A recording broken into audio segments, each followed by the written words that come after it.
perkembangan dari saraf dan otak bayi itu tidak cukup hanya pada saat kehamilan. Moms itu perlu mempersiapkan sejak sebelum kehamilan. Kenapa? Karena kecukupan zat gizi yang moms miliki itu tentu saja berbeda-beda. Ya, ada yang mungkin pola makannya bagus, ada yang pola makannya mungkin kurang baik. Jadi itu harus sebetulnya direncanakan sejak sebelum kehamilan agar makro dan mikronutrien yang dibutuhkan untuk perkembangan otak bayi dan persarafan bayi itu tercukupi. Nah, biasanya idealnya adalah kira-kira sejak 1 bulan sebelum merencanakan kehamilan. Ya, jadi biasanya vitamin yang dianjurkan adalah dengan mengkonsumsi vitamin yang mengandung asam folat sejak 1 bulan sebelum mulai merencanakan kehamilan. Bila sudah merencanakan kehamilan, bagaimana sih kita menjaga supaya otak bayinya bagus, perkembangan sarafnya bagus ya? Sebetulnya yang utama adalah dari makanan.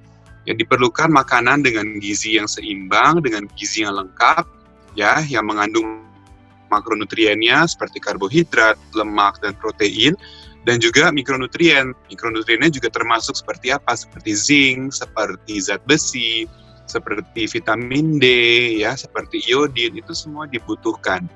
Makanannya juga sebaiknya bervariasi, jadi tidak monoton hanya satu jenis makanan tertentu, karena kalau kita bervariasi makanannya, maka kecukupan gizinya akan lebih baik. Nah, kita kalau misalnya berbicara khusus untuk perkembangan saraf dan otak bayi, memang yang banyak dikatakan adalah konsumsi DHA. Memang DHA itu baik untuk perkembangan saraf bayi, ya, dan DHA itu sumbernya sebetulnya banyak, ya, bisa dari ikan laut, bisa dari telur, ya. Dan kalau misalnya moms mengkonsumsi multivitamin, coba dibaca, biasanya juga sudah ada kandungan DHA-nya. Biasanya kandungan DHA yang dibutuhkan itu sekitar 200 mg per hari, yang biasanya akan tercukupi dari kalau misalnya moms makan lauk, makan ada ikan, ada telurnya, ya, kemudian dilengkapi dengan multivitamin tersebut, maka seharusnya kecukupan dari DHA-nya juga baik. Nah, berikutnya adalah tadi bagaimana kita mengetahui persarafan bayi dan bagaimana kita menstimulasi. Pada saat trimester 1 itu adalah tahap-tahap pembentukan organ atau tahap-tahap pembentukan dari sistem saraf dan sistem organ tubuh lainnya pada baby. Biasanya akan selesai sekitar 13 minggu, tapi kalau untuk sistem persarafan, dia terus akan ada development nanti sampai menjelang persalinan, sampai nanti bayinya juga mengalami tumbuh kembang. Jadi akan ada perkembangan atau development dari sistem sarafnya. Jadi selama kehamilan itu hanya sebuah bagian kecil. Jangan lupa bahwa edukasi postnatal, kemudian nanti pada saat bayinya tumbuh kembang, itu juga memegang faktor yang besar juga. Nah, bagaimana kita menstimulasi atau kita mengetahui gerakan dari bayinya, dari sistem sarafnya? Yang pertama, kita bisa mengenali dari gerakan bayinya. Bayi itu biasa mulai terasa gerakan pertama sekitar 16 minggu, mungkin pada kehamilan lebih lanjut atau ibu yang lebih sensitif atau lebih kurus bisa lebih awal gerakannya. Jadi sejak 16 minggu bayi sudah mulai bergerak. Untuk sistem auditori, pendengaran, nah ini juga ada beberapa studi yang katanya bisa untuk menstimulasi bayi, menenangkan bayi, sudah ada banyak penelitiannya. Cara untuk kita menstimulasi perkembangan bayi ya juga bisa dengan cara kita aktif mengajak ngobrol, kita memberikan terangsangan dari luar ya.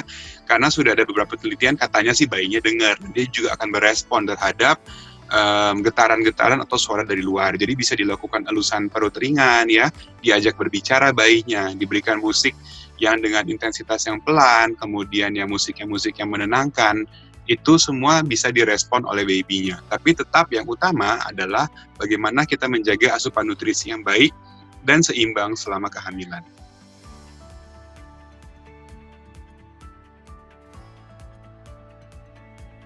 Secara umum kalau pantangan makanan khusus tidak ada, tapi memang dianjurkan untuk makanan yang matang.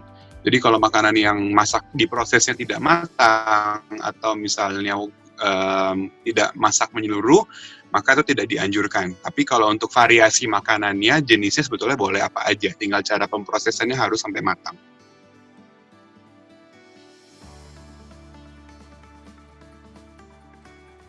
Semua harus dalam batas wajar, termasuk untuk nutrisi juga. Ada beberapa orang yang trennya minum vitamin berbagai merek, semua diminum sekaligus, itu nggak perlu.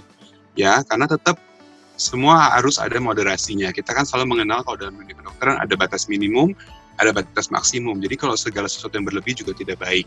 Kalau untuk tadi yang stimulasi suara dan lain-lain, memang studinya itu belum menyebutkan bakal efeknya gimana ke bayinya, misalnya jadi tuli atau apa, tidak.